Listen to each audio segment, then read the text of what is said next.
नमस्कार, मेरा नाम है यशदीप और आपका क्राइम कहानी पर एक बार फिर से स्वागत है। आज की कहानी साल 1952 की बेहद चर्चित कहानी अलवंदर मर्डर केस की है। ये केस बहुत चर्चित और सनसनीखेज केस रहा है। उस समय अलवंदर केस को लेकर दूरदर्शन पर एक प्रोग्राम बनाया गया था। बताया जाता है कि ठीक तरीके से ना बन पाने के बावजूद भी प्रोग्राम को लोगों ने खूब पसंद किया था।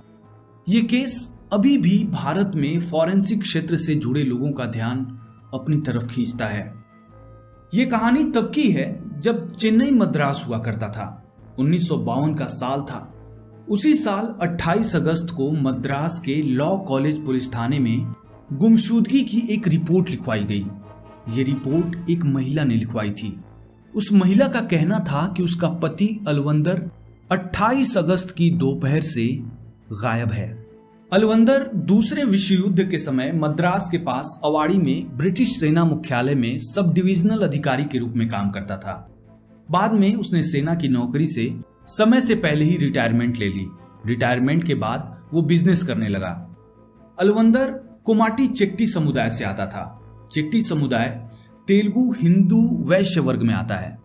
उस समय भारत में प्लास्टिक उत्पादों का बिजनेस चलन में आ रहा था, तो अलवंदर ने ब्रिटिश सेना से रिटायरमेंट लेने के बाद प्लास्टिक से जुड़े सामानों का बिजनेस शुरू कर दिया। अलवंदर की शादी हो चुकी थी और उसके 2 बच्चे भी थे। बावजूद इसके अलवंदर के और भी कई महिलाओं से प्रेम प्रसंग रहे। उसकी छवि लोकल कैसेनोआ टाइप की थी। 42 की उम्र में भी वो हमेशा सज धज के रहता था। आकर्षक दिखने के लिए अच्छे कपड़े पहनता था, जिससे इत्र की खुशबू आती रहती थी।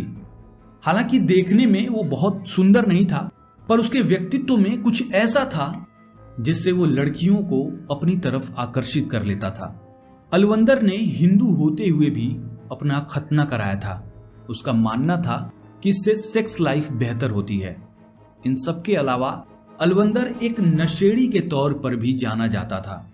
वो कामोत्तेजना के लिए अफीम का नशा करता था, ये उसका मानना था। जबकि अलवंदर के डॉक्टर का कहना था कि उसे अस्थमा की बीमारी थी और इसीलिए अस्थमा से राहत पाने के लिए वो लगातार अफीम लेता रहता था। बाद में अलवंदर ने साड़ियों के धंधे में भी अपनी किस्मत आजमाई। उसने अपनी साड़ियों की दुकान मद्रास के ही एक व्यवसायी MC कुन्नन चेट्टी की मदद से खोली थी। कुन्नन चेट्टी मद्रास के मशहूर व्यवसायी थे, जिनकी जॉर्ज टाउन में जेम एंड को के नाम से फाउंटेन पेन की एक दुकान थी। ये दुकान अभी भी आपको जॉर्ज टाउन में मिल जाएगी। फाउंटेन पेन का उस समय बहुत क्रेज हुआ करता था। लोग महंगे दाम देकर कुन्नन चेट्टी की दुकान से फाउंटेन पेन खरीदते थे। कुन्नन चेट्टी ने अपने दुकान में ही अलवंदर को उसके साड़ियों की दुकान के लिए थोड़ी जगह दे दी थी। इसके बदले में अलवंदर भी कुन्नन चेट्टी के जेम एंड को के लिए सेल्समैन का काम करता था। अलवंदर अपने ग्राहकों को किश्तों पर साड़ियां बेचता था, जिससे उसकी दुकान पर ग्राहकों की भीड़ लगी रहती थी, खासकर महिलाओं की। अलवंदर दुकान पर आने वाली महिलाओं को अपने झूठे प्रेम के जाल में फांस लेता था। वो लड़कियों को महंगी साड़ियां या फाउंटेन पेन तोहफे में देकर अपने झांसे में ले लेता था।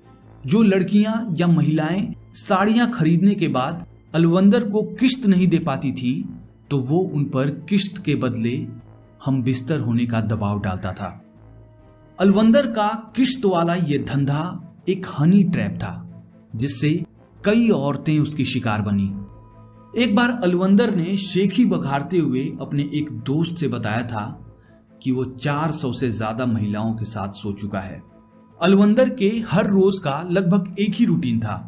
वो सुबह सुबह जिम एंड को में नौकरी के लिए जाता, फिर दोपहर में खाने के लिए अपने घर आ जाता, फिर दोबारा वो दुकान जाने के बाद रात में ही घर लौटता।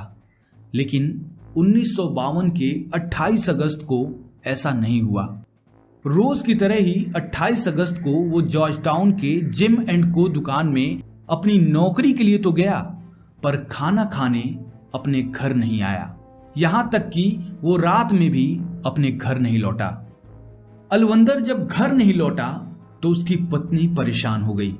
वो जिम एंड को के मालिक MC कुन्नन के पास पहुंच गई। उसने कुन्नन चेट्टी से बताया कि उसका पति घर ही नहीं आया। कुन्नन चेट्टी भी उसकी बात सुनकर हैरान हो गए। 29 अगस्त 1952 को वो अलवंदर की पत्नी के साथ पुलिस स्टेशन गए और वहां अलवंदर के लापता होने की रिपोर्ट लिखवा दी। इसके बाद पुलिस अपनी जांच में लग गई। इस केस को रामंथा अय्यर नाम के एक इंस्पेक्टर देख रहे थे। पुलिस कुन्नन चेट्टी के जिम एंड को दुकान पर पहुंची और वहां के कर्मचारियों से अलवंदर के बारे में पूछने लगी। कर्मचारियों ने पुलिस को बताया कि अलवंदर दोपहर में ही कहीं चला गया था। उसके बाद वो दुकान पर वापस आया ही नहीं। उन्होंने पुलिस को एक और बात बताई। उन्होंने कहा कि अलवंदर दोपहर से पहले देवकी मेनन नाम की एक महिला से बात कर रहा था। इसके बाद पुलिस देवकी मेनन के बारे में खोजबीन करने लगी। अलवंदर के लापता होने की खबर अखबारों में भी छपी। साल 1920 के दौरान भारत और श्रीलंका के बीच एक ट्रेन चलती थी। ये ट्रेन बोट मेल और इंडो सिलोन एक्सप्रेस के नाम से जानी जाती थी। ये ट्रेन मद्रास से धनुषकोडी तक चलती थी। फिर वहां से समंदर के रास्ते यात्रियों को सिलोन यानी श्रीलंका भेजने के लिए एक बोट उपलब्ध कराई जाती थी। 29 अगस्त 1952 को यही इंडो सिलोन ट्रेन यात्रियों को धनुषकोडी की तरफ लेकर बढ़ रही थी। जब से ये ट्रेन मद्रास से चली थी तभी से इस ट्रेन के एक तीसरे दर्जे के डिब्बे के यात्री बहुत परेशानी महसूस कर रहे थे।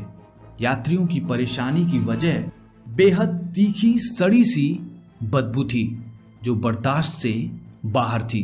परेशान होकर उस डिब्बे में बैठे यात्रियों ने टीटी को बुलाया और टीटी को सीट के नीचे हरे रंग का स्टील का एक लावारिस संदूक दिखाया। उस संदूक से खून रिस रहा था और उससे सड़े मांस की गंध आ रही थी। जैसे ही ट्रेन तमिलनाडु के मानामुद्रई स्टेशन पर रुकी, टीटी ने पुलिस को उस डिब्बे में बुला लिया। पुलिस आई और संदूक को खोल के देखा। उस संदूक में एक मर्द को कई टुकड़ों में काटकर किसी तरह से ठूंस दिया गया था। कपड़ों के नाम पर उसके पैरों में केवल हरे रंग के मोजे भर थे। कमर में एक धागा बंधा हुआ था और सबसे हैरान करने वाली बात यह थी कि उस लाश का सिर गायब था। पुलिस ने लाश की और जांच की तो पता चला कि उस व्यक्ति का खतना किया गया था। इसके बाद पुलिस ने यह अंदाजा लगाया कि हो ना हो ये लाश किसी मुस्लिम व्यक्ति की है। पुलिस ने लाश को पोस्टमार्टम के लिए भिजवा दिया। पोस्टमार्टम रिपोर्ट आई तो पता चला कि लाश किसी 25-26 साल के युवक की थी जिसके छाती के बाईं तरफ चोट के निशान थे। इसके बाद लाश की बारीकी से जांच करने के लिए लाश को मद्रास के फॉरेंसिक टीम के पास भेज दिया गया। इधर जॉर्ज टाउन में पुलिस लगातार लापता अलवंदर को ढूंढ रही थी पर उसका कुछ पता नहीं चल रहा था। इधर इंस्पेक्टर रामंथा अय्यर लगातार अलवंदर केस पर काम कर रहे थे। इसी बीच उन्हें भी इंडो सिलोन ट्रेन में पाई गई लाश की खबर मिली। अलवंदर के गुमशुदगी की जांच में व्यस्त होने की वजह से वो उस खबर पर ज्यादा ध्यान नहीं दे पाए। जल्दी ही इंस्पेक्टर अय्यर ने उस देवकी मेनन का घर भी ढूंढ निकाला जिसके बारे में जिम एंड को के कर्मचारियों ने उन्हें बताया था। पता चला कि देवकी मेनन अपने पति के साथ रायापुरम नाम की जगह पर रहती है। वो तुरंत देवकी मेनन के घर पहुंच गए। घर के दरवाजे पर ताला लटका हुआ था। देवकी के पड़ोसियों से पता चला कि देवकी के घर में केटी नारायणन नाम का एक लड़का नौकर का काम करता था। पुलिस ने उसे भी खोज निकाला। पुलिस की पकड़ में आने के बाद नौकर नारायणन ने बताया कि देवकी अपने पति प्रभाकर मेनन के साथ घर खाली करके बॉम्बे निकल गई है। इंस्पेक्टर अय्यर जब देवकी के घर के अंदर गए तो उन्होंने देखा कि घर की दीवारें और किचन खून के छींटों से सने पड़े हैं। अय्यर ने आसपास के लोगों से भी पूछताछ की। उन्होंने भी कंफर्म किया कि 28 अगस्त को अलवंदर को उन्होंने देवकी के घर में जाते देखा था। रायापुरम के एक रिक्शे वाले ने इंस्पेक्टर अय्यर को बताया कि देवकी के पति प्रभाकर मेनन ने 28 अगस्त को उसका रिक्शा किराए पर लिया था और अपने साथ प्लास्टिक के थैले में कोई कद्दू जैसी चीज भी रखा था। उस रिक्शा चालक ने आगे कहा कि प्रभाकर मेनन ने उस थैले को समंदर में ले जाकर फेंक दिया था। अलवंदर को गायब हुए 3 दिन बीत गए पर उसका कुछ पता नहीं चल पाया। चौथे दिन यानी 31 अगस्त 1952 को एक कांस्टेबल जयरामा शाम 4-5 बजे के आसपास समंदर किनारे टहल रहे थे। तभी उनकी नजर प्लास्टिक के एक थैले पर पड़ी जो लहरों की वजह से किनारे पर आ गई थी।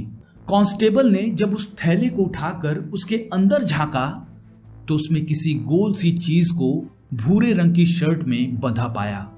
उन्होंने जब उस शर्ट की गांठ खोली तो वो डर गए। उनके हाथ में एक इंसानी खोपड़ी थी। ये समंदर का वही किनारा था जहां प्रभाकर मेनन ने थैले में कद्दू जैसी चीज फेंकी थी। कांस्टेबल उस खोपड़ी को इंस्पेक्टर अय्यर के पास ले गया। अब इंस्पेक्टर अय्यर को यह यकीन हो गया कि समंदर किनारे मिला ये सिर और इंडो सिलोन ट्रेन में मिला धड़ एक ही व्यक्ति का है और हो ना हो वो व्यक्ति अलवंदर ही है। इस खोपड़ी को भी मद्रास फॉरेंसिक टीम के पास भेज दिया गया। डॉक्टर केसी जैकब और सीबी गोपाल कृष्णन ट्रेन में मिली धड़ और समंदर में मिली खोपड़ी की जांच कर रहे थे। उन्होंने जांच में पाया कि अलग अलग जगहों से पाई गई खोपड़ी और धड़ एक ही व्यक्ति के हैं जिसकी उम्र लगभग 40 साल रही होगी। जांचकर्ताओं ने बताया कि ये जो भी व्यक्ति था वो अफीम का नशा करता था क्योंकि उन्होंने उसके पेट में अफीम पाया था। अब ये पता लगाना था कि ये लाश किस व्यक्ति की है। पुलिस का अंदाजा अलवंदर पर ही था, इसीलिए पुलिस अलवंदर की उंगलियों के निशान ले आई जो कि उसे ब्रिटिश सेना के रिकॉर्ड से बड़ी आसानी से मिल गया। लाश से अलवंदर की उंगलियों के निशान मिलवाए गए। दोनों निशान एक दूसरे से मैच हो गए। इससे यह साबित हो गया कि लाश अलवंदर की ही है और उसे बहुत बेरहमी से मार दिया गया है। अब लाश की पहचान के लिए अलवंदर की पत्नी को बुलाया गया। उसने हरे मोजे, काले दांत, दाएं कान में 2 छेद करा के पहनी गई बाली, खतना और कमर के धागे को देखकर यह कंफर्म कर दिया कि लाश उसके पति अलवंदर की ही थी। बजट कम होने के बाद भी रामन्था अय्यर को फ्लाइट से बॉम्बे भेजा गया। बॉम्बे पुलिस की मदद से इंस्पेक्टर रामन्था अय्यर को देवकी और प्रभाकर मेनन का एड्रेस मिल गया। इंस्पेक्टर अय्यर ने 13 सितंबर को प्रभाकर मेनन को गिरफ्तार कर लिया। प्रभाकर से उन्हें पता चला कि देवकी का अबॉर्शन हुआ है और वो हॉस्पिटल में एडमिट है। 22 सितंबर 1952 को हॉस्पिटल से छुट्टी मिलने के बाद अय्यर ने उसे भी गिरफ्तार कर लिया। अय्यर फ्लाइट से ही दोनों आरोपियों को मद्रास ले गए जहां उन्हें जेल में डाल दिया गया। पुलिस इस मामले को मजबूत बनाने के लिए सबूत जुटाने में लगी रही। उन्होंने प्रभाकर मेनन के पास से एक घड़ी और एक पेन बरामद की। पुलिस का मानना था कि पेन और घड़ी दोनों अलवंदर के ही थे। उन्होंने वो चाकू भी बरामद कर लिया जिससे अलवंदर को काटा गया था। देवकी की खून से सनी वो साड़ी भी मिली जिसे वो कत्ल के समय पहनी थी। देवकी का पति प्रभाकर पुलिस को समुद्र के किनारे ले गया जहां उसने अलवंदर के कपड़े छुपाए थे। पुलिस ने वो भी बरामद कर लिए। अब सवाल था कि अलवंदर की हत्या क्यों और किस लिए की गई थी। पुलिस की पूछताछ में देवकी और उसके पति से अलवंदर की हत्या की कहानी पता चली। 22 साल की आकर्षक और खूबसूरत दिखने वाली देवकी केरल की रहने वाली थी। वो अपने माता पिता के साथ मद्रास रहने आ गई थी। वो एक पढ़ी लिखी और ग्रेजुएट लड़की थी। उस समय वो मद्रास में समाज सेवा के काम में लगी हुई थी। अलवंदर और देवकी की मुलाकात साल 1951 में जेम एंड को दुकान पर हुई थी। देवकी जेम एंड को पर पेन खरीदने गई थी। वहीं अलवंदर ने उसे अपने प्रेम जाल में फांस लिया। फिर दोनों छुप छुप कर नाम बदल कर होटलों में एक दूसरे से मिलते रहे। साल 1952 में देवकी का अलवंदर से मोह भंग हो गया। मई 1952 में उसकी मुलाकात इंश्योरेंस कंपनी में क्लर्क का काम कर रहे प्रभाकर मेनन से हुई। आगे चलकर प्रभाकर एक न्यूज़पेपर में संपादक बन गया। जून में देवकी ने प्रभाकर मेनन से शादी कर ली और अलवंदर से हमेशा के लिए दूरी बना ली। शादी हुए कुछ ही दिन बीते थे कि देवकी और प्रभाकर मेनन जिम एंड को दुकान पर गए। अलवंदर ने प्रभाकर को एक खूबसूरत युवती के साथ शादी करने की बधाई दे डाली। प्रभाकर ने यह महसूस किया कि अलवंदर और देवकी एक दूसरे को पहले से जानते हैं और अलवंदर देवकी के नजदीक जाने का कोई भी मौका नहीं छोड़ रहा है। प्रभाकर को शक हो गया कि इन दोनों के बीच कुछ तो जरूर है। खैर, कुछ समय बीता। अलवंदर देवकी की शादी होने के बाद भी देवकी से मिलने की कोशिश में लगा रहा। वो उसे हर हाल में पाना चाहता था, इसीलिए वो देवकी को ब्लैकमेल करने लगा। इन सब बातों की भनक प्रभाकर को भी लगी। जल्दी ही दोनों पति पत्नी में अलवंदर को लेकर लड़ाइयां होने लगीं। इस बीच प्रभाकर देवकी से बार बार पूछता रहा कि आखिर उसके और अलवंदर के बीच रिश्ता क्या है, पर देवकी अपने और अलवंदर के बीच किसी भी रिश्ते के होने से इनकार करती रही। आखिरकार एक दिन पति से रोज रोज के झगड़े और अलवंदर की ब्लैकमेलिंग से तंग आकर देवकी ने अपने पति को सब सच बताने की ठान ली। एक रात देवकी और प्रभाकर सिनेमा हॉल में फिल्म देखने गए। दोनों में वहां भी अलवंदर को लेकर कहासुनी शुरू हो गई। उसी रात देवकी ने अलवंदर के साथ अपने रिश्ते को कबूल कर लिया। उसने बताया कि शादी के बाद वो नहीं चाहती थी कि वो अलवंदर से मिले, पर वो उसे ब्लैकमेल कर रहा था, इसीलिए ना चाहते हुए भी उसे मजबूरन अलवंदर से मिलना पड़ रहा था। अपनी पत्नी की बात सुनकर प्रभाकर का पारा गर्म हो गया। दोनों पति पत्नी शो छोड़कर सिनेमा हॉल से बाहर निकल गए। अपनी पत्नी की कहानी सुनकर प्रभाकर अलवंदर से बदला लेने पर उतारू हो गया था। घर पहुंचने के बाद उसने देवकी से कहा कि वो किसी तरह अलवंदर को घर ले आए ताकि वो उसका अच्छे से हिसाब कर सके। देवकी और प्रभाकर की ये बातें उनके नौकर नारायणन ने भी सुन ली, जो उस समय सोने की कोशिश कर रहा था। आगे चलकर उसने ये बात पुलिस को भी बताई। इसके बाद देवकी ने वैसा ही किया जैसा उसके पति ने कहा था। 28 अगस्त 1952 को वो जिम एंड को शॉप पर अलवंदर से मिली और उसे अपने घर आने का न्योता दे डाला।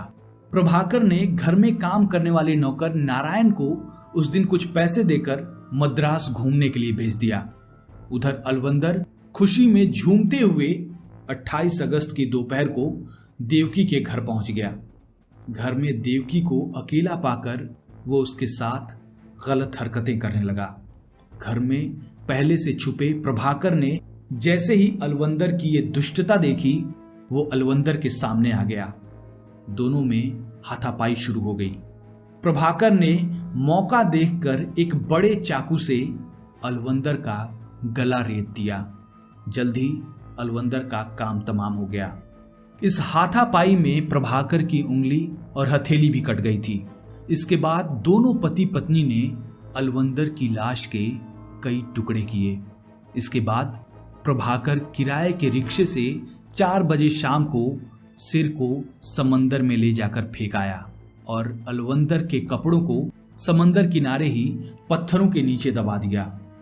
शाम 5:30 बजे के आसपास प्रभाकर एक बड़े हरे रंग का संदूक खरीदकर घर ले गया। दोनों पति पत्नी ने धड़ के टुकड़ों को उसी बक्से में ठूंस दिया। इसके बाद प्रभाकर उस संदूक को लेकर रिक्शे से एगमोर स्टेशन पहुंच गया। फिर एक कुली से उसने वो संदूक इंडो सिलोन ट्रेन के एक डिब्बे में सीट के नीचे रखवा दिया। कुली की नजर जब उस संदूक के खून पर पड़ी तो प्रभाकर ने उससे झूठ बोल दिया कि बक्सा उठाते समय उसकी उंगली कट गई थी। जैसे तैसे करके प्रभाकर ट्रेन में वो संदूक रखवाकर घर भाग गया। इसके बाद 29 अगस्त 1952 को अलवंदर की पत्नी ने अलवंदर के लापता होने की रिपोर्ट लिखवाई। उधर देवकी और प्रभाकर मद्रास छोड़कर बॉम्बे भाग गए। तो इस तरह दोनों पति पत्नी ने बदचलन अलवंदर को ठिकाने लगा दिया। पुलिस ने इस केस में बेहतरीन काम किया था। बहुत कम संसाधनों के होते हुए भी पुलिस ने आरोपियों को पकड़ लिया था। इसके बाद पुलिस ने सारे सबूतों और गवाहों को इकट्ठा करके कोर्ट में पेश किया। उस समय भारत में ज्यूरी व्यवस्था थी। ज्यूरी ने इस मामले में देवकी और प्रभाकर को दोषी पाया। 13 अगस्त 1953 को जज ने प्रभाकर को गैर इरादतन हत्या का दोषी पाया। जज ने प्रभाकर को 7 साल की सश्रम सजा और देवकी को 3 साल की सजा सुनाई। जज पर आरोप लगे कि उन्होंने दोषियों को उचित सजा नहीं दी, बल्कि उनके प्रति सहानुभूति और नरम रवैया अपनाया। प्रभाकर और देवकी को जेल में अच्छे व्यवहार के चलते सजा पूरी होने से पहले ही रिहा कर दिया गया। बताया जाता है कि जेल से छूटने के बाद दोनों केरल चले गए। वहीं उन्होंने एक चाय की दुकान खोली और बाद में समृद्ध भी हो गए। आगे चलकर उन्होंने केरल में ही एक बड़ा होटल भी बनवाया। तो यही आज की कहानी थी। अगली कहानी में जल्दी ही आपसे मुलाकात होगी। मेरा नाम है यशदीप और आप क्राइम कहानी देख रहे थे। जय हिंद।